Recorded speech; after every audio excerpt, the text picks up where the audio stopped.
A very good morning students last class में हमने human reproduction chapter के male female reproductive system की details एक बार समराइज करी थी, रिवाइज करी थी और उससे रिलेटेड एमसीक्यूज हमने सॉल्व करने की कोशिश की थी। आइए आज हम आगे बढ़ते हैं और गैमेटोजेनेसिस यानी स्पर्म का फॉर्मेशन, ओवम का फॉर्मेशन, मेंस्ट्रुअल साइकिल, इससे रिलेटेड क्वेश्चंस को हम इस क्लास में सॉल्व करेंगे। Which of the following are immortal? Immortal मतलब अमर। अमर in the sense normally cells की डेथ होती है, जैसे हमें पता है कि आरबीसी है 120 डेज उसकी लाइफ स्पैन होता है। So every cell has a life span. इनमें से इमॉर्टल मतलब जो कभी नहीं मरते। कभी नहीं मरते मतलब उनका है कि वो कंटिन्यूसली डिवाइड हो जाते हैं, दे मेक न्यू सेल्स जो कि जर्म सेल्स होते हैं। So immortal is the germ cells, right. बाकी सबका इन दोनों का लाइफ स्पैन होता है। So the answer is B. Now which type of cell division occurs in gonads? Now it's a very interesting question. Gonads मतलब sex organs, testis in male, ovary in females. इसमें कौन से type का division होता है? Generally students इसमें meiosis लगा देते हैं ये सोचकर कि स्पर्म और ओवम का फॉर्मेशन मियोसिस से हो रहा है, बट एक्चुअली स्पर्म और ओवम का जब फॉर्मेशन होता है तो हमने देखा है कि उसमें माइटोसिस भी होता है और मियोसिस भी होता है। नंबर 1। नंबर 2, इन्होंने गोनैड्स की बात की है तो टेस्टिस और ओवरी में जो एग और स्पर्म प्रोड्यूस हो रहे हैं उसके अलावा भी तो उसके सेल्स हैं, टिश्यू जिससे वो बना हुआ है ऑर्गन। जैसे अगर हम टेस्टिस की बात करें तो टेस्टिस में लीडिक सेल्स भी हैं, टेस्टिस में सर्टोली सेल्स भी हैं, तो वो सब तो नॉर्मल माइटोसिस से ही डिवाइड कर रहे हैं। केवल जो स्पर्म का फॉर्मेशन हो रहा है मेल मदर जर्म सेल से, प्राइमोर्डियल जर्म सेल से, उसमें माइटोसिस एंड मियोसिस दोनों प्रोसेसेस इन्वॉल्व है। बट जो बाकी के जितने भी सेल्स हैं, टेस्टिस की खुद की ग्रोथ है, लीडिक सेल्स हैं, टेस्टिस में सर्टोली सेल्स हैं। ऐसे ही अगर हम ओवरी की बात करें तो ओवरी में जो फॉलिक्यूलर सेल्स हैं, जो ग्रैन्युलोसा सेल्स हैं, वो सब किससे मल्टीप्लाई करेंगे? They are just like any other body cell, तो वो तो किससे डिवाइड करेंगे? नॉर्मल माइटोसिस से। यानी कि कोई भी ऑर्गन हो, चाहे टेस्टिस चाहे ओवरी, कोई भी गोनैड हो, उसमें माइटोसिस तो हो ही रहा है किसी भी दूसरे ऑर्गन की तरह, बट उसमें गैमीट फॉर्मेशन के टाइम में माइटोसिस के साथ साथ मियोसिस दोनों हो रहा है। यानी गोनैड्स में माइटोसिस भी होता है और मियोसिस भी होता है। It's a very conceptual question. So the answer would B both mitosis and meiosis. They both these types of reproduction occurs in gonads. Now primary sex cells contain. अब primary sex cell जो होते हैं, चाहे वो primary male sex cells हो जिन्हें हमने spermatogonia कहते हैं, या वो oogonia हो, दोनों में ही प्राइमरी सेल्स अगर हैं, प्राइमोर्डियल एंड देन प्राइमरी, तो उसमें कैसे होते हैं? डिप्लॉइड सेट ऑफ क्रोमोसोम्स ही होता है। ह्यूमंस की बात करें तो 46। फिर प्राइमरी में जब डिवीजन होता है तो वो मियोसिस होता है, और जब मियोसिस होता है, मियोसिस 1, तो बनते हैं सेकेंडरी। तो सेकेंडरी में कितने होते हैं? हैप्लॉइड होते हैं वो। बट प्राइमोर्डियल एंड प्राइमरी दोनों में ही क्या होता है? डिप्लॉइड सेल्स होते हैं, diploid set. So primary sex cells लिखा हो क्वेश्चन में या प्राइमोर्डियल, दोनों में ही डिप्लॉइड होगा। और इसके बाद यानी सेकेंडरी सेक्स सेल, चाहे वो सेकेंडरी oocyte हो चाहे सेकेंडरी स्पर्मेटोसाइट हो, दोनों में ही क्या होगा? हैप्लॉइड सेट होगा। So the answer is A. Now let us try to revise the basics और फिर हम इन क्वेश्चंस को सबको एक साथ सॉल्व कर लेंगे। पहले हम बात करते हैं स्पर्म फॉर्मेशन की, और फॉर्मेशन ऑफ स्पर्म को क्या कहते हैं स्टूडेंट्स? स्पर्मेटोजोआ का फॉर्मेशन। सो स्पर्मेटोजेनेसिस। अब हमने एक बेसिक सी चीज पढ़ी थी कि जो मदर जर्म सेल्स होते हैं, चाहे वो ओवरी के हों या वो टेस्टिस के हों, चाहे स्पर्म ओवम किसी को भी बनाने वाले हों, वो एम्ब्रियोनिक लाइफ में योक सैक की मीजोडर्म से डिराइव होते हैं। 5th वीक ऑफ, मैं क्विकली रिवाइज कर रही हूँ, 5th वीक ऑफ प्रेगनेंसी तक वो गोनैड्स में पहुंच जाते हैं, माइग्रेट हो जाते हैं। 8th वीक यानी 2 मंथ्स ऑफ प्रेगनेंसी तक आते आते वो जो गोनैड है वो डिफरेंशिएट हो जाता है कि वो टेस्टिस बनेगा या ओवरी बनेगा।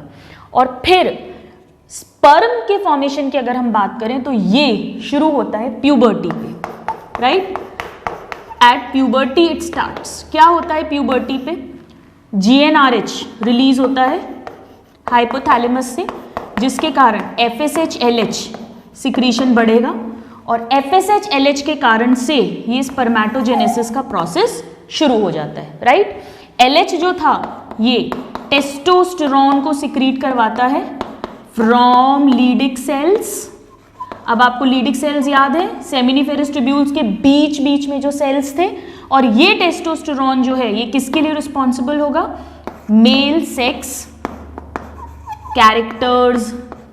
Then it will also help in, हमने लास्ट में डिस्कस भी कर लिया था revise, it will also help in spermatogenesis plus male secondary organs का डेवलपमेंट, वो सब कुछ ये टेस्टोस्टेरोन कराएगा। This is the male sex hormone. हम बहुत ज़्यादा डिटेल इसकी नहीं पढ़ रहे हैं। Male sex hormone, right. LH क्या, FSH क्या करता है? FSH सर्टोली सेल्स पर एक्ट करेगा, FSH जो है ये जो जर्मिनल एपिथीलियम है, स्पर्मेटोगोनिया है, उन पर एक्ट करेगा, स्पर्मेटोगोनिया। और स्पर्मेटोगोनिया क्या है? They are the male germ cells, mother cells हैं ये स्पर्मेटोगोनिया में माइटोसिस शुरू हो जाएगा। माइटोसिस होकर 1 से 2, 2 से 4 और स्पर्मेटोगोनिया फॉर्म होती जाएंगी बहुत सारी। जैसे हमने स्पर्मेटोगोनिया टाइप A जो है वो और डिवाइड होके they will form further spermatogonia. कुछ स्पर्मेटोगोनिया जो हैं ये तो फर्दर स्पर्मेटोगोनिया फॉर्म करेंगी बाय माइटोसिस, ताकि इसकी कंटिन्यूअस सप्लाई रहे। मेल्स में लाइफ लॉन्ग स्पर्मेटोगोनिया फॉर्म होती रहती है, तो लाइफ लॉन्ग प्यूबर्टी के बाद वो पूरी जिंदगी till they die they can produce sperms, they can have their own child. कुछ स्पर्मेटोगोनिया डिफरेंशिएट हो जाती हैं इनटू प्राइमरी स्पर्मेटोसाइट। ये एक बेसिक पढ़ा था हमने।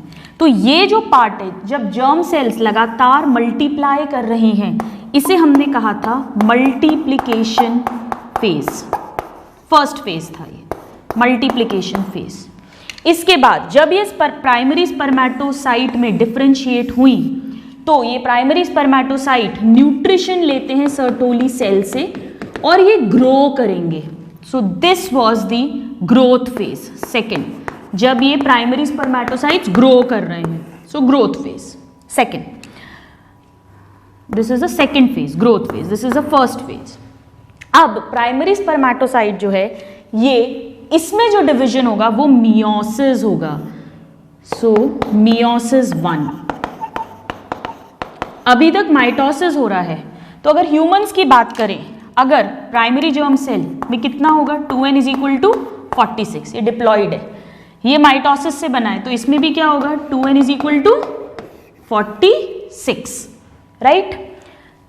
और तरीका क्या है लिखने का? 44 + XY, क्योंकि ये मेल है। यहां भी क्या है 44 + XY। अब इसमें मियोसिस 1 हुआ और हम जानते हैं मियोसिस 1 के एंड में क्रोमोसोम नंबर आधा हो जाता है, तो अब इसमें मियोसिस 1 के कारण 2 सेल्स बनेंगे, वो दोनों कहलाएंगे सेकेंडरी स्पर्मेटोसाइट्स। ऐसे यहां पर एक और सेकेंडरी स्पर्मेटोसाइट, पर क्योंकि मियोसिस 1 हो चुका है तो अब ये दोनों में आधे क्रोमोसोम्स होंगे, they will be haploid like this. एक में 22 + X हो जाएगा, एक में X आएगा और एक सेल के पास Y क्रोमोसोम चला जाएगा लाइक दिस, ठीक है, मियोसिस 1। अब इन दोनों यानी एक प्राइमरी स्पर्मेटोसाइट से 2 सेकेंडरी स्पर्मेटोसाइट बने, इनमें मियोसिस 2 कंप्लीट होगा। सो नाउ इन दोनों में मियोसिस 2 होगा कंप्लीट, और जब मियोसिस 2 कंप्लीट होता है, हम जानते हैं मियोसिस 2 बिल्कुल माइटोसिस की तरह होता है, तो जो 23 है वही यहां पहुंचेगा, वही यहां पहुंचेगा, सेम 23। इससे बनेंगे स्पर्मेटिड्स, एक स्पर्मेटिड, 2 स्पर्मेटिड, इससे भी 2 स्पर्मेटिड, स्पर्मेटिड, राइट। हम इसको यहां लिख देते हैं, इनसे 2 स्पर्मेटिड बनेंगे हर सेकेंडरी स्पर्मेटोसाइट से, स्पर्मेटिड, स्पर्मेटिड। स्पर्मेटिड में कितने क्रोमोसोम होंगे? जितने सेकेंडरी स्पर्मेटोसाइड में है, यानी कि वही n is equal to 23, n is equal to 23। अगर इस वाले से बना ये 22 प्लस वाई से, तो ये भी क्या होंगे? 22 प्लस वाई, 22 प्लस वाई। अगर इस वाले से बनेंगे दोनों, तो इनमें क्या होगा? वही 23 क्रोमोसोम्स हैं, but 22 plus x, like this, 2 secondary spermatids. Now इसके बाद में ये जो पूरा प्रोसेस है मियोसिस 1 और मियोसिस 2 का, इसको हमने कहा था this is multiplication, this is growth phase, and this is the third phase जिसमें कि मैच्यूरेशन हो रहा है। सो this is the maturation phase, right. अब ये जो स्पर्मेटिड है, इस तरह का सेल है, ये 1, 2, ये दोनों सेकेंडरी से बने हैं, ये 2 सेकेंडरी से बने हैं। इन सब में ही n इज इक्वल टू 23 है, इन दो में 22 प्लस x होगा, इन दो में 22 प्लस y होगा, सब में। अब ये इनमें ट्रांसफॉर्मेशन होगा, और ट्रांसफॉर्मेशन को चेंजेस आएंगे, डिवीजन नहीं होगा, चेंजेस आएंगे, और ये सब स्पर्म बनाएंगे। तो 4 स्पर्म्स बनेंगे। स्पर्म में भी n इज इक्वल टू 23 होगा, same, it is exactly same. इस प्रोसेस को, जिसमें स्पर्मेटिड से स्पर्मेटोजोआ या स्पर्म बनते हैं, इसे हमने कहा था स्पर्मियोजेनेसिस और स्पर्मेटिलियोसिस। याद आ रहा है आपको?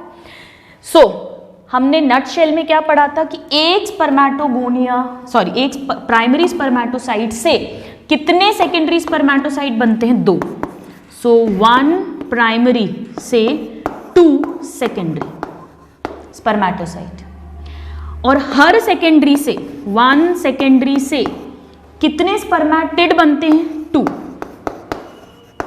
या ये कह सकते हैं हम कि 2 स्पर्म्स बनते हैं, एक ही बात है, जितने स्पर्मेटिड उतने स्पर्म्स। अब अगर क्वेश्चन आए कि एक प्राइमरी स्पर्मेटोसाइट से कितने स्पर्मेटिड या स्पर्म बनेंगे? एक प्राइमरी से 2 सेकेंडरी और हर से 2, यानी एक प्राइमरी स्पर्मेटोसाइट से 4 स्पर्म्स या स्पर्मेटिड्स विल बी फॉर्म्ड। 100 से 400 स्पर्म्स बन जाएंगे। 200 प्राइमरी से 200 इंटू 4, 800 स्पर्म्स बन जाएंगे। सो दिस वॉज अ बेसिक जो हमने पढ़ा था, राइट। इसमें से डिप्लॉइड को क्या क्या है? Spermatogonia and primary spermatocyte, they are diploid. Haploid क्या क्या है? Secondary, spermatid and sperm, they all are haploid, right. Now let's try to solve the question. Now if a germ cell in a female gonad, और females में हम अभी इसको दोबारा revise करेंगे, एक oogonia से, एक प्राइमरी oocyte से एक ओवम बनता है, हम जानते हैं, जबकि यहाँ एक प्राइमरी स्पर्मेटोसाइट से 4 स्पर्म्स बनते हैं। Now and a germ cell in a male gonad begin undergoing meiosis simultaneously, what will be the ratio of ova and sperms produced? Sperms तो 4 बनेंगे मेल जर्म सेल से, और ओवा 1 बनेगा। तो ratio female is to male पूछ रहे हैं, तो 1:4। ये क्वेश्चंस बहुत ध्यान देने के होते हैं स्टूडेंट्स। अगर इसमें यहाँ तो कंफ्यूजन नहीं है, बट कई बार एक ऑप्शन 4:1 भी दिया होता है। सो 4 आपको देखना पड़ेगा कि मेल इज टू फीमेल पूछ रहे हैं या फीमेल इज टू मेल। या फीमेल इज टू मेल पूछा है, फीमेल से 1 बनता है, मेल से 4 बनता है, तो आंसर हो गया C, that is 1:4। So the answer is C. Now what happens during spermatogenesis? Now कौन सा डिवीजन हो रहा है स्पर्मेटोजेनेसिस के टाइम पे? माइटोसिस भी हो रहा है, ये देखिए आप, प्राइमरी स्पर्मेटोसाइट माइटोसिस से बन रहे हैं, और मियोसिस भी हो रहा है, जिससे कि secondary spermatocyte, spermatids and sperms बन रहे हैं, यानी दोनों, माइटोसिस भी हो रहा है, मियोसिस भी हो रहा है। So the answer would be D, both the divisions are happening during sperm formation as well as during ovum formation. So it is D. Now, by which cell division spermatogonia are formed? आइए देखिए, spermatogonia और spermatogonia किससे बनाती है? Normal mitosis से। उनमें से कुछ डिफ्रेंशिएट हो जाती हैं जो प्राइमरी स्पर्मेटोसाइट बन जाते हैं, यानी ये दोनों ही स्ट्रक्चर्स किससे बन रहे हैं? माइटोसिस से। सो the answer is A, mitosis. Primary spermatocyte भी किससे बन रहा है? माइटोसिस से। सेकेंडरी स्पर्मेटिड एंड स्पर्म्स, ये तीनों किससे बने हैं? मियोसिस के थ्रू बने हैं। So the answer is A. Alright, now correct sequence of cell stages in spermatogenesis is, सबसे पहले प्राइमरी स्पर्मेटोसाइट, सबसे पहले स्पर्मेटोगोनिया, फिर primary spermatocyte, secondary spermatocyte, spermatid and spermatozoa और स्पर्म। आइए देखिए किसमें है। स्पर्मेटोसाइट के बाद ये गोनिया बाद में नहीं आ सकता, गोनिया सबसे पहले आना चाहिए, तो हमें बी और डी में से एक ऑप्शन देखना होगा। आइए देखें, ये ऑप्शन हो नहीं सकता, इसके बाद ये तो उल्टा हो गया। करेक्ट इज स्पर्मेटोगोनिया, फिर स्पर्मेटोसाइट, पहले प्राइमरी फिर सेकेंडरी फिर स्पर्मेटिड और फिर spermatozoa. So B is the correct answer. It's a very direct question. Next, which one of the following pair is diploid? Diploid कौन कौन से होंगे स्टूडेंट्स? स्पर्मेटोगोनिया डिप्लॉइड होगा और प्राइमरी स्पर्मेटोसाइट डिप्लॉइड होगा, बाकी सब हैप्लॉइड है। आइए देखिए कहाँ है आंसर, ये रहा। बाकी इसमें देखिए सेकेंडरी है जो हैप्लॉइड होता है, इधर स्पर्मेटिड है जो हैप्लॉइड होता है, और इधर तो दोनों ही हैप्लॉइड स्ट्रक्चर्स है। So the answer is D. बिल्कुल रटा होना चाहिए, spermatogonia and primary spermatocyte are diploid, secondary spermatocytes, spermatid and spermatozoa all are haploid. So the answer is D. Now, which one of the following are haploid in nature? Spermatids होते हैं क्या बताइए? होते हैं। स्पर्मेटोगोनिया नहीं होता है, primary spermatocyte नहीं होता है, सेकेंडरी होता है, यानी 1 and 4 are haploid. Now let's see where is the answer. 1 and 4 they are haploid, बाकी दोनों डिप्लॉइड। तो यहाँ आंसर हो गया B. Now, in the male human being, sperm contains one set of autosomes. One set of autosomes मतलब 22 chromosomes. 2 set होते हैं यानी 44 ऑटोसोम्स होते हैं, और 1 पेयर सेक्स क्रोमोसोम होता है। XX होगा या XY होता है। यहां क्या पूछ रहे हैं? स्पर्म में क्या होता है? यहीं से हमने स्टार्ट कर दिया था। सेकेंडरी स्पर्मेटोसाइट, एक में X पहुंचेगा, एक में Y। इनसे जो स्पर्मेटिड्स बनेंगे उनमें भी क्या होगा? 22x 22x, इधर 22y 22y। तो ये जो चारों स्पर्म्स बने हैं इनमें भी क्या होगा? 2 में 22x 22x और 2 में 22y 22y। यानी स्पर्म में क्या होगा? 22 तो होंगे ही क्रोमोसोम्स, उसके अलावा या तो x होगा या तो y। 2 में x होगा, 2 में y होगा। x y दोनों नहीं होंगे, या तो x होगा या तो y होगा। फीमेल में ओवम के पास हमेशा X ही होगा। अगर X वाला स्पर्म ओवम से फ्यूज हुआ तो XX यानी female child will be born, और अगर Y वाला स्पर्म ओवम से फर्टिलाइज हुआ तो XY यानी male child will be born.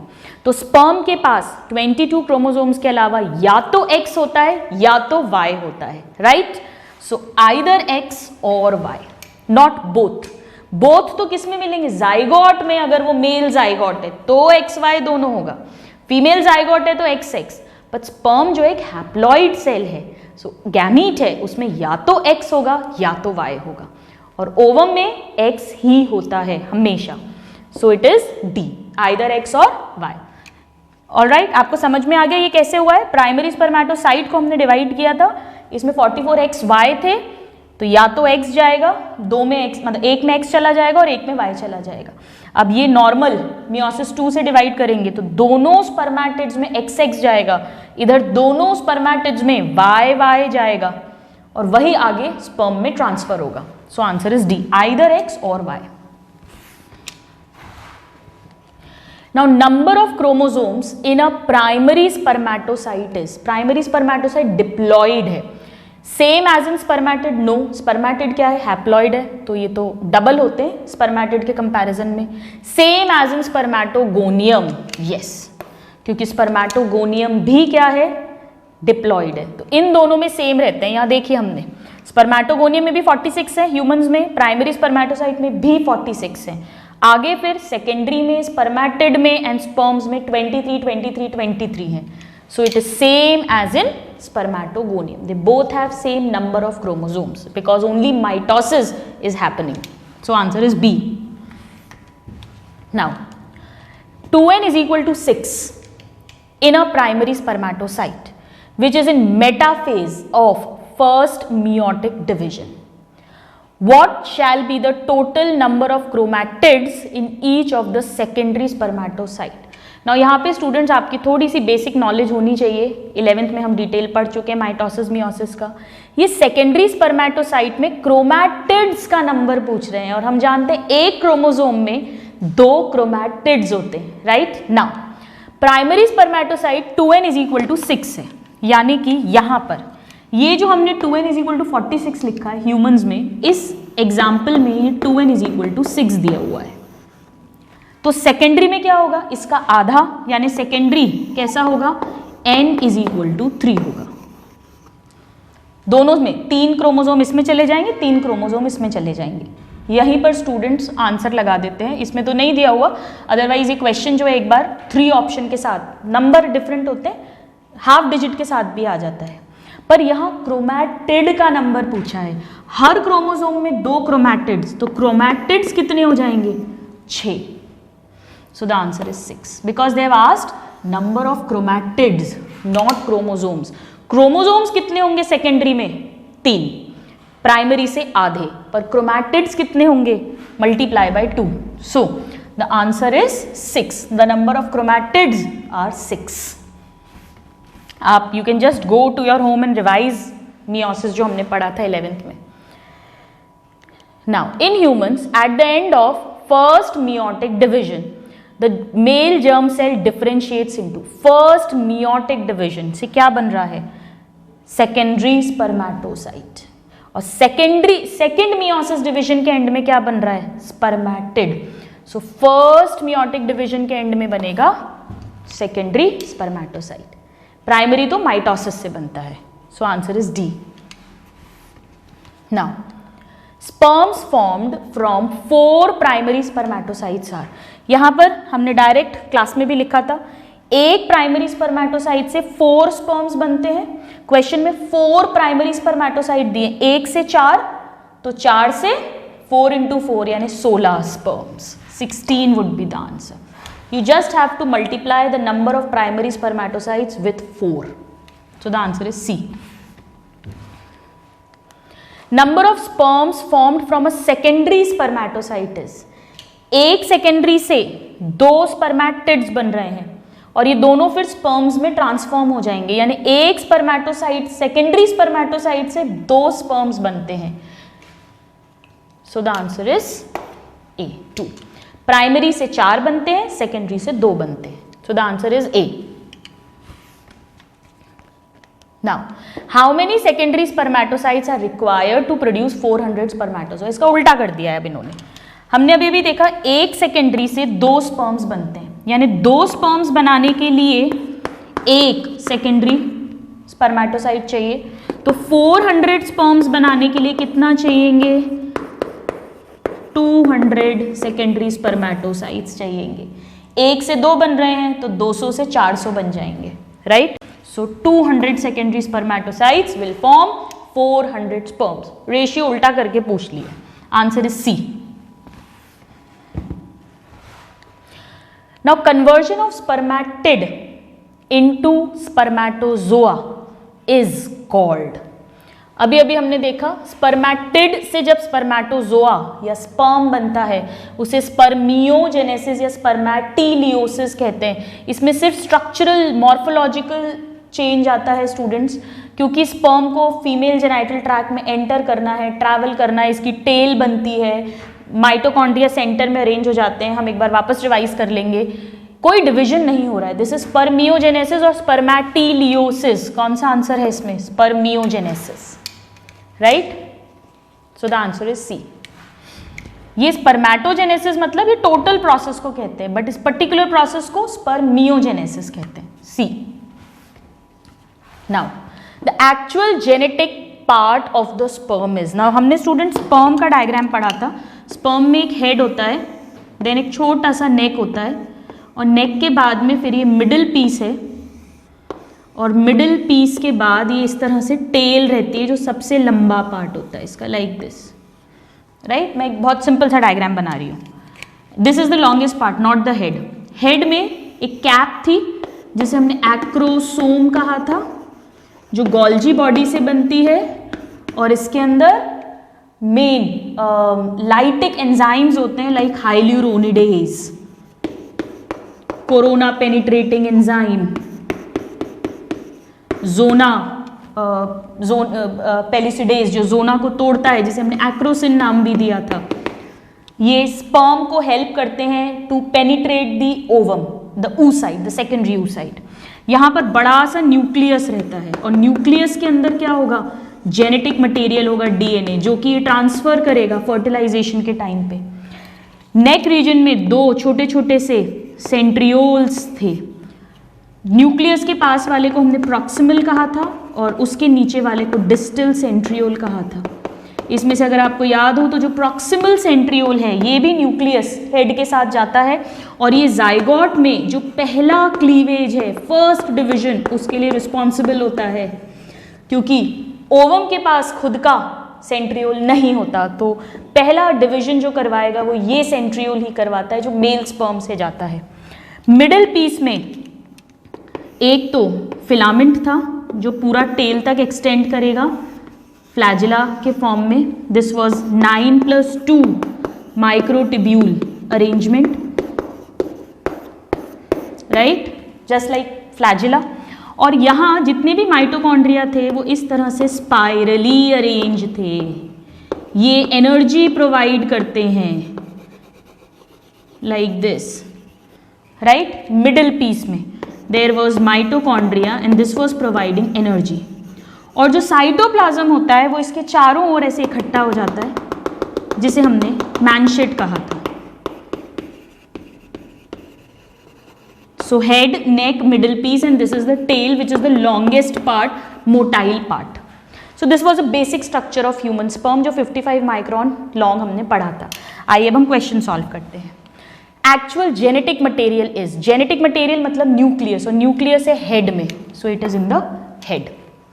Tell में तो फ्लैजिला है, एक्रोसोम भी हेड में है पर जेनेटिक मटेरियल नहीं है। मिडिल पीस में क्या क्या है, माइटोकॉन्ड्रिया है और एक्सियल फिलामेंट है। So here the answer is B. Now acrosome is found in the sperm at tail, no, neck, no, top of head, yes. इसे बोलते ही है स्पर्म की टोपी, top of head. Acrosome is a type of, Golgi body से बनता है और इसके अंदर हाइड्रोलाइटिक एंजाइम्स हैं, so that means it is a kind of lysosome. Lysosome में भी हमने यही पढ़ा है 11th क्लास में, हाइड्रोलाइटिक एंजाइम्स होते हैं, डाइजेस्टिव एंजाइम्स होते हैं। So the answer is A. Acrosome of sperm is formed from, it is formed from Golgi body, we know that. So the answer is D. The acrosome plays important role in, अभी अभी हमने discuss किया, इसमें oocyte को penetrate करने के लिए enzymes होते हैं, so they help in penetration of ovum by sperm, जिसमें हम पढ़ेंगे एक्रोसोम रिएक्शन जो हम पढ़ते हैं। So the answer is A. Energy कौन प्रोवाइड करता है, माइटोकॉन्ड्रिया यानी मिडिल पीस। मोटिलिटी कौन प्रोवाइड करेगा, tail. So here the answer is A. They are very important questions, बहुत कॉमनली स्टूडेंट्स पूछे जाते हैं। Now enzyme hyaluronidase is synthesized in, it is synthesized in acrosome, और एक्रोसोम में क्या है, यानी Golgi body. Which organelle is absent in human sperm, हमने इसमें माइटोकॉन्ड्रिया बनाए हैं, सेंट्रियोल्स बनाए हैं, न्यूक्लियस बनाया है, ER नहीं बनाया, सो ER is absent. Now mitochondria in the human spermatozoa are found in, mitochondria है middle piece में। The answer is D. A cross section at the midpoint of the middle piece of human sperm will show, हमने यहाँ कहीं cut किया उसको, इस जगह middle piece के मिडिल में, तो हमें क्या क्या दिखेगा, हमें माइटोकॉन्ड्रिया दिखेंगे स्पाइरली अरेंज्ड। किसके चारों तरफ स्पाइरली अरेंज्ड है, एक्सियल फिलामेंट के। एक्सियल फिलामेंट क्या है, 9+2 arrangement of microtubules. Now let's see, centriole तो नेक में मिलेगा, 9+2 arrangement of microtubules only, no, mitochondria are also there, so mitochondria and 9+2 arrangement of microtubule, so the answer is C. D नहीं होगा students, D में centriole भी आ गया है जो कि नेक पार्ट में रहता है, middle of the middle region में नहीं मिलेगा. सो यहाँ पे हमें सिर्फ माइटोकॉन्ड्रिया मिलेंगे और माइक्रोट्यूब्यूल्स का 9+2 arrangement. Now the middle piece provides, middle piece में माइटोकॉन्ड्रिया है और माइटोकॉन्ड्रिया प्रोवाइड करता है energy. B is the correct answer. Now the cytoplasm surrounding the mitochondria found in the middle piece of the sperm is called, अभी हमने discuss किया, इसे मैनशेट बोलते हैं. So the answer is B, it is called मैनशेट. Now sperms move by, we have just discussed, it is the tail, the flagellar part which helps in the movement, और energy provide होती है middle piece से by mitochondria. So it moves by its tail. Now, which of the following represents a condition where the motility is highly reduced? Now students, let's see these terms. हमने पढ़ा था azoospermia means semen में कोई sperm नहीं है, that is azoospermia. Oligospermia means sperms हैं semen में but उनका काउंट कम है, less than normal, less than 20 million पर ml. देन एस्थेनोस्पर्मिया, ये हमने कहा था जब मोटिलिटी कम होती है, then it is called asthenospermia. That condition is called asthenospermia. So the answer is D. Now besides activating the egg, another role of sperm is to carry. क्या क्या कैरी करता है? एक्टिवेटिंग द एग, क्योंकि आपको याद होगा हमने पढ़ा था जैसे ही स्पर्म एग में एंटर करेगा, सेकेंडरी oocyte में एंटर करता है, तभी वो सेकेंडरी oocyte का सेकेंड मियोसिस कंप्लीट होके और वो ओवम में कन्वर्ट होता है. सो it is activating the egg. But उसके अलावा वो क्या कैरी कर रहा है? Main genetic material DNA carry कर रहा है. तभी तो स्पर्म और ओवम का डीएनए मटेरियल आपस में फ्यूज करेंगे. n is equal to 23, n is equal to 23, दोनों फ्यूज करेंगे. सो वापस जाइगोट बनेगा उसी स्पीशीज का, 2n इज इक्वल टू 46, ताकि दो इंसानों का बच्चा इंसान ही बने, कोई दूसरी स्पीशीज ना बन जाए. सो it is carrying the DNA. Mitochondria carry नहीं करता है, मिडिल पीस जो है वो डीजनरेट हो जाता है, मिडिल पीस, टेल, ये सब डीजनरेट हो जाती है. आरएनए भी नहीं, it is mainly DNA, the genetic material which is carried. Now the process by which ova are formed is known as, now here we are coming to the second type of gamete formation which occurs in females. दो तरह के gametogenesis हमने पढ़े हैं, sperm का formation in males and egg का formation, ovum का formation in females which is called oogenesis. सो ये क्वेश्चन तो यही सॉल्व हो गया है. The process by which ova are formed, this is oogenesis. Now, oogenesis जो है ये स्पर्मेटोजेनेसिस से काफ़ी डिफरेंसेस शो करता है, कुछ सिमिलैरिटीज शो करता है. जैसे सेम इसमें भी वही योग सैक की मीजोडर्म से बेसिक सेल्स अराइव होंगे, जो बेसिक जर्म सेल्स हैं वो गोनाड्स में मूव कर जाएंगे 5th week of pregnancy. 8th week पे गोनाड्स डिफरेंशिएट कर जाएंगे टेस्टिस में एंड ओवरीज में. नाउ oogonia का फॉर्मेशन फीटल लाइफ में ही हो जाता है. oogenesis का प्रोसेस जो है it starts in foetal life और oogonia का एक फिक्स नंबर बन के तैयार हो जाता है before birth. No new oogonia are formed after birth. इसीलिए हर लेडी के बॉडी में, ओवरी में oogonia का नंबर फिक्स है. जिस दिन वो oogonia का स्टॉक खत्म होता है फिर वो oocyte प्रोड्यूस नहीं कर पाएगी, उसे मीनोपॉज आ जाएगा, right. She will not be able to bear child of her own genetic material. जबकि स्पर्म्स में जो स्पर्मेटोगोनिया का फॉर्मेशन है वो थ्रू आउट लाइफ लॉन्ग चलता है, यहाँ ऐसा नहीं होता है. नाउ ये एक्टिव कब होता है? वही अगेन प्यूबर्टी, GnRH, फिर FSH, LH एक्टिवेट होंगे, जिसके कारण से ये जो oogonia है ये कन्वर्ट होगा प्राइमरी oocyte में. सेम इसको हम मल्टीप्लिकेशन फेज बोलेंगे, फिर ग्रोथ फेज बोलेंगे. अब ये जो प्राइमरी स्पर्मेटोसाइट्स होते हैं ये अरेस्टेड रहते हैं प्रोफेज 1 में. प्रोफेज 1 में ये अरेस्टेड रहते हैं बर्थ पे, at birth, till puberty they are arrested.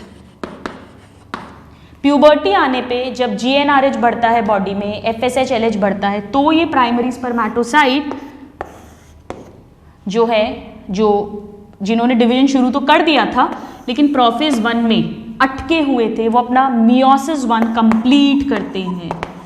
So meiosis 1 completes, और कंप्लीट करके ये 2 सेकेंडरी oocyte नहीं बनाते, ये एक बनाते हैं सेकेंडरी oocyte और एक बनाते हैं पोलर बॉडी में। Now this is important. Secondary oocyte बहुत बड़ा होता है, मेजर साइटोप्लाज्म इसमें चला जाता है, ये बहुत छोटी सी होती है। फिर ये क्यों बनती है? ताकि जेनेटिक मटेरियल जो है वो डिवाइड हो जाए। ये है 2n = 46, ये भी है 2n = 46, ये n = 23, आधा हो गया हैप्लॉइड।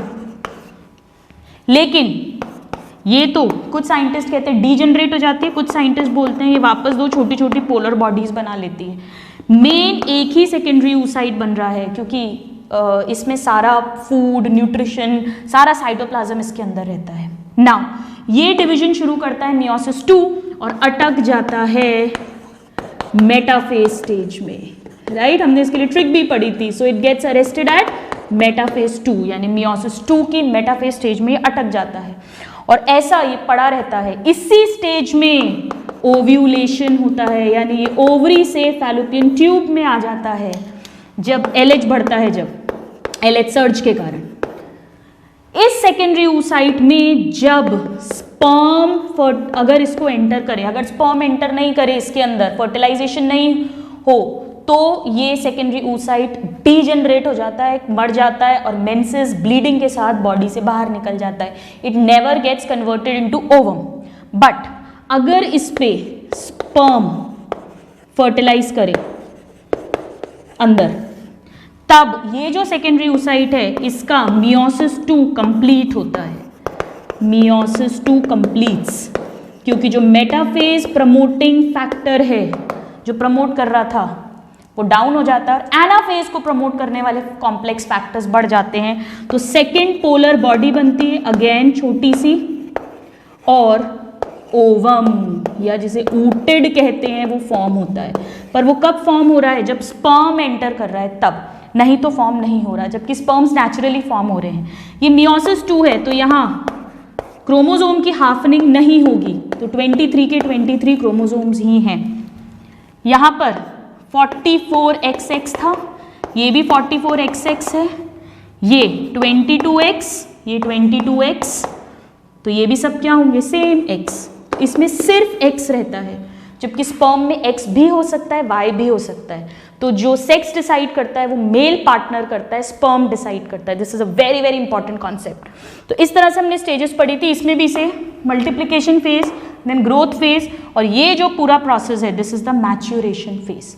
लॉन्गेस्ट है इसमें ग्रोथ फेज, क्योंकि वो जो इसमें अटकी हुई है ये बहुत टाइम तक, प्यूबर्टी तक, right from foetal life to puberty, उसी में फिक्स रहती हैं। और फिर ये तो every month this is happening. So this was a basic जो हमने पढ़ा था। डिफरेंसेस मेन क्या है? ये एक बन रहा है और इससे फिर एक ओवम बन रहा है, यानी 1 प्राइमरी oocyte से 1 सेकेंडरी oocyte बन रहा है, जबकि मेल्स में 1 से 2 बन रहे थे। यहाँ 1 सेकेंडरी से 1 ओवम बन रहा है, जबकि वहाँ 1 सेकेंडरी oocyte से 2 स्पर्म्स बन रहे थे, यानी 1 प्राइमरी से 1 ओवम बनेगा, जबकि वहाँ 1 प्राइमरी से 4 स्पर्म्स बन रहे थे। So this is all what we read. आइए let's solve the question. oogenesis comprise ना, oogenesis में तीनों फेजेस हैं, स्पर्मेटोजेनेसिस में भी तीनों है, मल्टीप्लिकेशन, फिर ग्रोथ, फिर maturation. So the answer is D, all of these. Now during oogenesis each diploid cell produces, एक ओवम प्रोड्यूस हो रहा है और 3 पोलर बॉडीज। एक तो ये वाली पोलर बॉडी जो मियोसिस 2 के कंप्लीट होने पे एग के साथ बन रही है, और एक जो फर्स्ट मियोसिस के कंप्लीट होने पर बनती है और फिर वो 2 में डिवाइड कर जाती है। सो टोटल अगर हम गिने, ये देखिए आप 1, 2 एंड ये वाली 3, राइट। कई हमने डिस्कस किया था, कई बार 2 ही पोलर बॉडी बोलते हैं क्योंकि ये डिवाइड नहीं करती फर्दर, ये डीजनरेट हो जाती है। तो आइए देखें answer, 1 functional egg and 3 polar bodies. Answer is C. ऐसा क्वेश्चन कभी नहीं आएगा स्टूडेंट जिसमें 1 functional egg and 3 polar bodies, 1 functional egg and 2 polar bodies दिया हो, क्योंकि ये कॉन्ट्रोवर्शियल है, अलग अलग स्पीशीज में अलग अलग होता है। तो 1 फंक्शनल एग एंड 3 या एंड 2, ऐसा ही एक ऑप्शन होगा आपको। यहां पर आंसर हो जाएगा C. Now first polar body is formed at which stage? First polar body कब बन रही है स्टूडेंट्स? यहां बन रही है जब मियोसिस 1 कंप्लीट हो रहा है, तब बन रही है। So at which stage? First meiosis, yes. Second mitosis तो कुछ होता ही नहीं है, फर्स्ट माइटोसिस कुछ नहीं होता, डिफरेंशिएशन नहीं। मियोसिस 1 जब कंप्लीट होगा, जब सेकेंडरी oocyte बन रहा है, तो साथ में पहली पोलर बॉडी बनेगी। Answer is A. Number of chromosomes in a mature gamete gets halved during, कब आधे होंगे? मियोसिस 2 पे नहीं, मियोसिस 2 तो कब हो रहा है? जब स्पर्म एंटर कर रहा है, उसके पहले ही सेकेंडरी oocyte बन चुका है। मियोसिस 1 के एंड में क्रोमोसोम नंबर हाफ होता है। सो मियोसिस 2 तो आंसर नहीं हो सकता। हमें कुछ ऐसा ऑप्शन ढूंढना है जहां मियोसिस 1 से जो रिलेटेड हो। Formation of first polar body, अभी अभी हमने देखा फर्स्ट पोलर बॉडी कब बन रही है? जब मियोसिस 1 कंप्लीट हो रहा है, यानी जब फर्स्ट पोलर बॉडी बन रही है तभी सेकेंडरी oocyte बन रहा है, तभी क्रोमोसोम नंबर जो 46 था वो 23 हो गया, आधा हो गया है।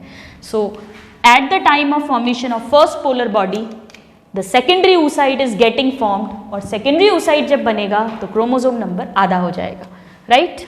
So the answer is B, और कोई ऑप्शन सूट कर भी नहीं रहा है। Now polar bodies are produced during the formation of sperm, no. oogoneum, no. Spermatocyte, no. Secondary oocyte, yes. पहली पोलर बॉडी सेकेंडरी oocyte के साथ बनेगी, और सेकेंड पोलर बॉडी जब ओवम बनेगा तब होगी form. So the answer is D. Now in which phase of cell division is oocyte arrested? Now student, इसमें प्राइमरी सेकेंडरी ऐसा कुछ नहीं दिया हुआ है। वैसे प्राइमरी वाला प्रोफेज 1 में अरेस्ट होता है, सेकेंडरी वाला मेटाफेज 2 में अरेस्ट होता है, बट यहाँ ऐसा कुछ नहीं दिया। तो इन दो में से कोई ना कोई एक ऑप्शन होगा, या तो प्रोफेज 1 होगा या मेटाफेज 2 होगा। आइए देखें क्या दिया है। प्रोफेज 1। अगर वो स्पेसिफिकली पूछते प्राइमरी के लिए तो प्रोफेज 1, सेकेंडरी के लिए तो मेटाफेज 2, बट यहां एक जनरल सा क्वेश्चन है B. Now how many eggs will be produced from 100 primary oocyte? अभी अभी हमने देखा कि एक प्राइमरी oocyte से 1 से 1 ओवम बनते हैं, तो 100 से 100 ओवम बनेंगे। ए 100। Now how many ova and sperms will be produced from 100 secondary oocytes and 100 secondary spermatocyte? देखिए 1 सेकेंडरी oocyte से 1 ओवम बन रहा है, तो 100 से 100 बनेंगे, तो ओवा तो बनेंगे 100। तो इन दो में से कोई एक आंसर होगा। अब स्पर्म्स चेक करते हैं। एक सेकेंडरी स्पर्मेटोसाइट से 2 स्पर्म्स बनते हैं, तो 100 से 200 स्पर्म्स बनेंगे, तो आंसर हो गया डी, 100 एंड 200। अगर ये प्राइमरी के लिए पूछते, प्राइमरी जर्म सेल्स के लिए, तो 100 प्राइमरी oocyte से 100 ही ओवा बनते, पर 100 प्राइमरी स्पर्मेटोसाइट से 400 स्पर्म्स बन जाते। Okay, so the here the answer is D. Now cytoplasm of ovum does not contain, और हम जानते हैं सेंट्रोसोम्स नहीं होते हैं ओवम में। सेंट्रियोल और या सेंट्रोसोम जो है वो स्पर्म लेकर आता है, जो फर्स्ट क्लीवेज डिवीजन कॉज करता है। सो यहाँ पे answer is D. Now how many mature eggs? Now it's a very nice question. सब आए हुए questions हैं students नीट में, various exams में। How many, और नीट NCERT based भी हमने लिए हैं। How many mature eggs are typically produced by each ovary of a non-pregnant women each year? अगर pregnancy है तो ovulation होगा ही नहीं, LH suppressed रहता है क्योंकि। अब यहाँ पर हर महीने हम जानते हैं every month 1 secondary oocyte is ovulated, यानी 12 मंथ्स में 12 होंगे। बट मैंने आपको एक लाइन लिखवाई थी कि ऑल्टरनेट ओवरी हर महीने ओवम प्रोड्यूस करती है या सेकेंडरी oocyte प्रोड्यूस करती है, जिसे अगर स्पर्म मिले तो वो ओवम में कन्वर्ट होता है, फर्टिलाइजेशन होता है। यानी राइट वाली से 6 मंथ्स होगा और लेफ्ट वाली से भी 6 मंथ्स ओव्यूलेशन होगा। यानी राइट वाली 6 oocyte प्रोड्यूस कर सकती है और लेफ्ट वाली भी 6 oocyte प्रोड्यूस करती है। या ईच ओवरी पूछा है, एक ओवरी से 6 होंगे। अगर बाय बोथ ओवरीज पूछते तो आंसर 12 हो जाता। जनवरी में अगर राइट साइड से हुआ है तो फरवरी में लेफ्ट साइड से, मार्च में राइट से तो अप्रैल में लेफ्ट से। तो राइट ओवरी भी 6 महीने 6 oocyte प्रोड्यूस कर रही है, ओव्यूलेट कर रही है 6 बार, और लेफ्ट वाली भी 6 बार। ईच ओवरी है तो 6, बोथ ओवरी होता तो 12। Now in oogenesis haploid egg is fertilised by sperm at which stage? अभी अभी हमने देखा ओव्यूलेशन किस स्टेज में होता है? सेकेंडरी oocyte में। इसी सेकेंडरी oocyte के साथ स्पर्म एंट्री करता है और फिर वो ओवम में कन्वर्ट हो जाता है। तो यानी स्पर्म जो एंट्री कर रहा है, फर्टिलाइजेशन जो हो रहा है, वो किस स्टेज में हो रहा है? सेकेंडरी oocyte की स्टेज में। So the answer is D, secondary oocyte। Now here we'll be talking about, so this is about male and female gamete formation, that is spermatogenesis and oogenesis. अब next जो हमने पढ़ा था that was menstrual cycle, और menstrual cycle में basically जब पहली बार puberty आने पर menstrual cycle menses शुरू होते हैं, then that is called menarche, और मीनार्क जो जनरली 12-13 ईयर्स ऑफ एज पे होता है, और 48-50 की एज में जब मेंस्ट्रुअल साइकिल स्टॉप हो जाती हैं, then that is called menopause. इसमें हमने एक बहुत बेसिक सी चीज़ पढ़ी थी, आपको याद हो, हमने एक साइकिल जैसा डायग्राम बनाया था। 1 to 5 डेज ब्लीडिंग होती है। मैं बिल्कुल शॉर्ट में रिवाइज कर रही हूँ, जिसे हमने मेंस्ट्रुअल फेज कहा था या मेंस्ट्रुएशन कहा था। इसमें ब्लीडिंग होगी। ब्लीडिंग मतलब एंडोमेट्रियल लाइनिंग शेड ऑफ हो रही है, और ये क्यों होती था स्टूडेंट्स? क्योंकि प्रोजेस्टेरॉन लेवल सडनली फॉल करता है, जो कॉर्पस ल्यूटियम है वो रिग्रेस करता है क्योंकि फर्टिलाइजेशन नहीं हुआ है। सो प्रोजेस्टेरॉन कम होने के कारण ब्लीडिंग होती है। इसके बाद यहाँ से ये 13th डे तक, 6 to 13th डे तक वापस तैयारी होती है, फॉलिकल्स डेवलप होते हैं, फॉलिकल से ईस्ट्रोजन रिलीज होता है, और ईस्ट्रोजन के कारण से एंडोमेट्रियम लाइनिंग थिकन होती है। So this was second proliferative phase. Uterus में एंडोमेट्रियल लाइनिंग प्रोलिफरेट कर रही है, और ओवरी के अंदर फॉलिकल्स का डेवलपमेंट हो रहा है। So follicular phase, this is due to FSH and this is due to estrogen, right. 14th day पे आकर ओव्यूलेशन होता है, यानी ये सेकेंडरी oocyte ओवरी से निकलकर फैलोपियन ट्यूब में आता है। This is because of LH, increase in LH, sudden LH increase. और जब ये ओव्यूलेशन हो जाता है तो अब कॉर्पस ल्यूटियम फॉर्म हो जाएगा, और जब कॉर्पस ल्यूटियम फॉर्म हो जाएगा तो प्रोजेस्टेरॉन निकलने लगेगा, और उस प्रोजेस्टेरॉन के कारण से यूट्रस की जो एंडोमेट्रियम है वो सिक्रीटरी ग्लैंड्यूलर बन जाएगी, तो उसे सिक्रीटरी फेज बोलते हैं। और ओवरी में क्योंकि ल्यूटियम बन गया है, कॉर्पस ल्यूटियम, तो उसे ल्यूटियल फेज कहते हैं ओवरी में। This is from 15th to next total 28th day तक। सो ये जो टोटल मेंस्ट्रुअल साइकिल है, इस तरह से हमने इसको डिवाइड किया था, लाइक दिस। ये सारे फेजेस हैं जो ओवरी में एंड यूट्रस में होते हैं। वेरियस हॉर्मोन्स को हमने डिटेल में डिस्कस किया था, किसकी कब पीक होती है एंड ऑल दोज थिंग्स। और नॉर्मल मेंस्ट्रुएशन जो है वो 1 to 5 डेज तक इसमें ब्लीडिंग होती है। यहाँ हमने एक और चीज़ पढ़ी थी कि नॉर्मल जो मेंस्ट्रुअल ब्लड है वो क्लॉट नहीं करता है, उसमें एंटीकोएगुलेंट होता है जिसके कारण वो क्लॉट नहीं करता है। Now the starting of menstruation in girls is called, we know, menarche. Students don't get confuse, puberty का मतलब है सेकेंडरी सेक्स कैरेक्टर्स का डेवलप होना। जरूरी नहीं है जैसे ही प्यूबर्टी आई वैसे ही मेंस्ट्रुअल साइकिल शुरू हो जाए, पहली मेंस्ट्रुअल साइकिल को मीनार्की ही कहेंगे। Now the number of days the menstrual phase of menstrual cycle last, कितना होता है? 1 to 5 days. So best answer is 4, जब ब्लीडिंग होती है, एंडोमेट्रियम शेड ऑफ होती है। Now the phase of menstrual cycle in human that lasts for 3 to 4 days. Again this same phase. They are talking about menstruation phase. It is for 14 days. Luteal phase कितने दिन का होता है? 15वें दिन से 28th day. Almost 14 days का. This is fixed. Ovulation 14th day होता है. Follicular phase ये सारा रहता है. Answer is B. Menstruation. Now which of the following statement is incorrect about menstruation? गलत. The menstrual fluid can easily clot. No, we have just seen it does not clot. आगे पढ़ने की जरूरत नहीं है, बट आइए फिर भी देखते हैं. During normal menstruation about 40 ml, this is true, हमने पढ़ा था. मोर देन 100 ml है तो हमने उसे मेनोरेजिया कहा था. Beginning of cycle of menstruation is called menarche, ये भी ट्रू है, हमसे फॉल्स पूछा है.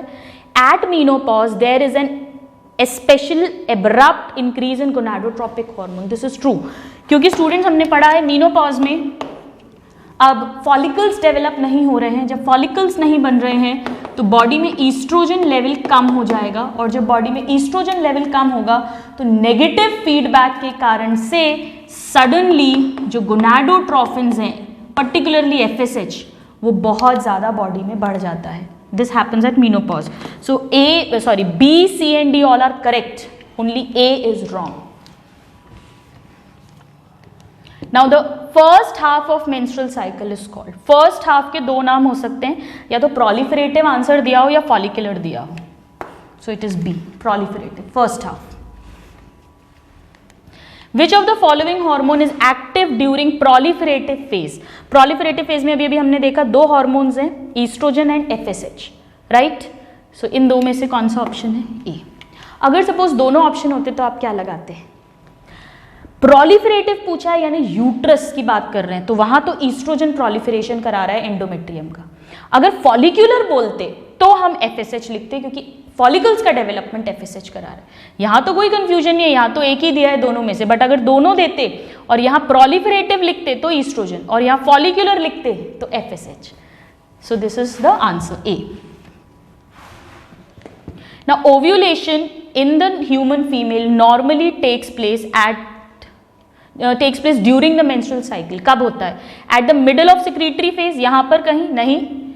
At the end of proliferative phase, true, ये proliferative phase end हुआ और यहाँ ovulation हो गया. आइए और ऑप्शंस देखें. Just before the end of secretory phase, यानी यहाँ नहीं होता. At the beginning of proliferative phase, मतलब यहाँ कहीं पे नहीं होता. So at the end of proliferative phase, ovulation occurs. So the answer is B. So अगर आपको सिर्फ एक ये डायग्राम भी पूरा याद रह गया, you can solve all the questions. Now in human menstrual cycle, ovulation occurs on, we know it occurs on 14th day. अगर 28 days की cycle है. Now ovulation takes place in ovary, yes. About 14th day, yes. So both are correct. So the answer is C. Now the immediate cause of induction of ovulation is in female is the large plasma surge of, किसके कारण ovulation हो रहा है? LH बढ़ने के कारण. Direct question है. So the answer is A.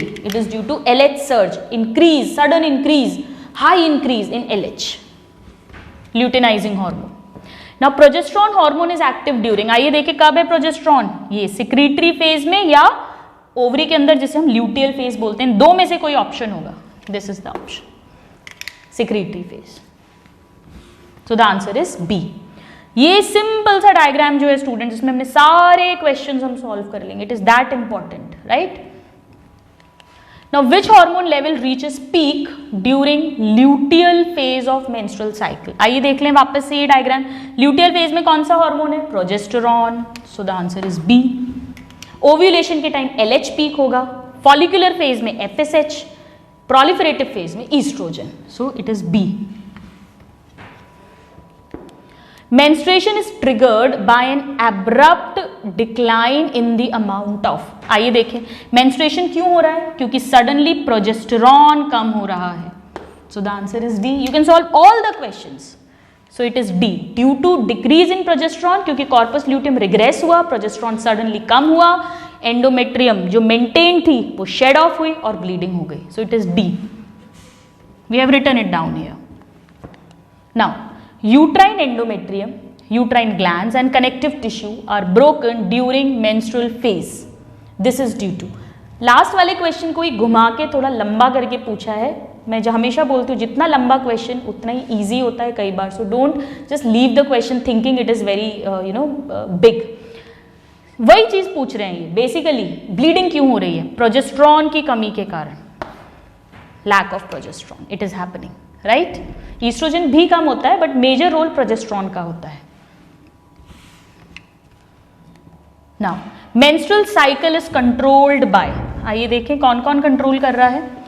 Oestrogen and progesterone of ovary, yes, यहाँ ईस्ट्रोजन प्रोलिफरेटिव फेज में वर्क कर रही है और प्रोजेस्ट्रॉन सिक्रीटरी फेज पे वर्क कर रहा है, तो it is controlled. FSH of pituitary, yes, FSH follicular phase को कंट्रोल कर रहा है। FSH and LH, yes, FSH follicular phase को कर रहा है, LH ओव्यूलेशन को कर रहा है। चारों हार्मोन्स कर रहे हैं, estrogen, progesterone, FSH, LH। FSH, LH pituitary से आ रहे हैं, ईस्ट्रोजन, प्रोजेस्ट्रॉन ओवरी से आ रहे हैं, चारों कंट्रोल कर रहे हैं। ऑक्सीटोसिन, नो, ऑक्सीटोसिन क्या होता है students? Birth hormone, delivery hormone जिसे हम कहते हैं।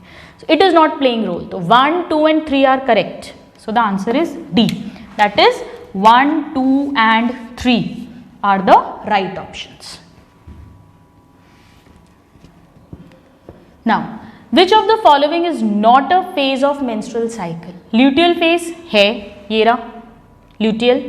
Estrous phase नहीं होता है, कहीं भी नहीं लिखा। Estrous phase किस में होता है? Estrous cycle में, जिसमें bleeding नहीं होती, जो non primates में होता है। Follicular phase है, menstrual phase है, so the answer is B. There is no estrous phase in the menstrual cycle. Now, cessation of menstrual cycle is term. We have just talked. Menopause कहते हैं जब cycle stop हो जाती है 48 to 50 years, एक average age है। Oestrogen down होता है क्योंकि अब ओव्यूलेशन, ओवम, फॉलिकल्स फॉर्म ही नहीं हो रहे हैं, और जब बॉडी में ईस्ट्रोजन लेवल कम होता है तो सडनली FSH, गोनाडोट्रोपिन्स इंक्रीज हो जाते हैं। So this is menopause. So it is called menopause. The answer is B. Now, after menopause, there is a rise in urinary excretion of. Blood में बढ़ेगा वो hormone तो यूरिन में excrete out होगा, और कौन सा हार्मोन बढ़ रहा है? FSH बढ़ रहा है। So the answer is A, FSH. So because of the increase in FSH, it will be excreted out in the urine after menopause, that is after stoppage of menstrual cycle. सो आज की class में students हमने spermatogenesis, oogenesis and menstrual cycle से related questions को revise किया, उनकी application देखी, उसकी थ्योरी की। नाउ नेक्स्ट क्लास में we will talk about few more questions. Till then a very happy learning and have a good day. Thank you.